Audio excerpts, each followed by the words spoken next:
Masarap siya, napaka-presko, kaya sulit na sulit din yung kain namin.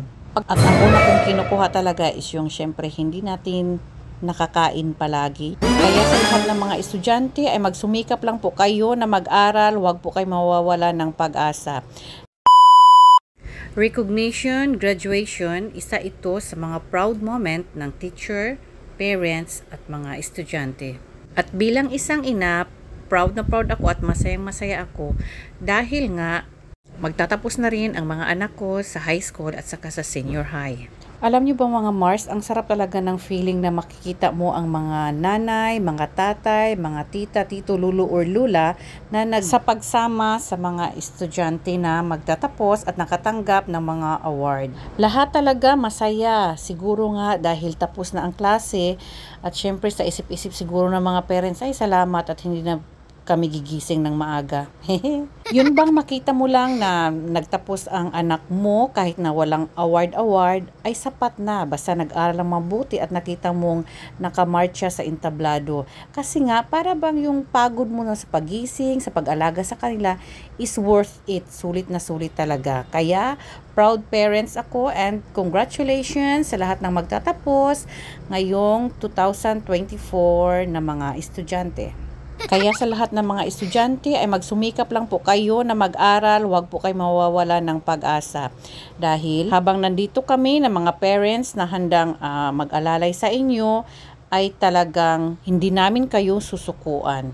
Nagmamadali na kami sa part nito mga Mars kasi nga parang medyo gutom na talaga kasi matagal nag-start ang program at sobrang init pa. Pero nakakawala talaga ng pagod, makikita mo mga estudyante na sobrang tuwa at palaging hinahawakan yung mga natanggap nilang mga medal. Kaya pagkatapos ng marcha-marcha, dito na naman tayo mag-food trip for the eat na naman tayo mga Mars. Hello, hello! Dahil puno ang mga Jollibee at saka Mang Inasal, dahil nga sa marami ang nagtatapos at nag-treat ng kanilang mga sarili, kaya napunta kami dito sa Eat All You Can. At syempre, ang Eat All You Can po ay para lamang ito sa mga mukbangers talaga. Bawal dito ang pahina-hina ng kain.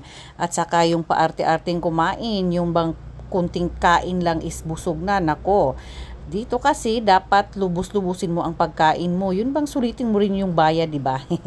Tamang-tama naman ang pagpunta namin kasi hindi pa masyadong mataas ang pila. First, syempre, bayad muna tayo sa cashier at bibigyan niya tayo ng 3 pinggan dahil 3 lang po kami nito. At yung nag-graduate is yun ang nanglibre sa amin.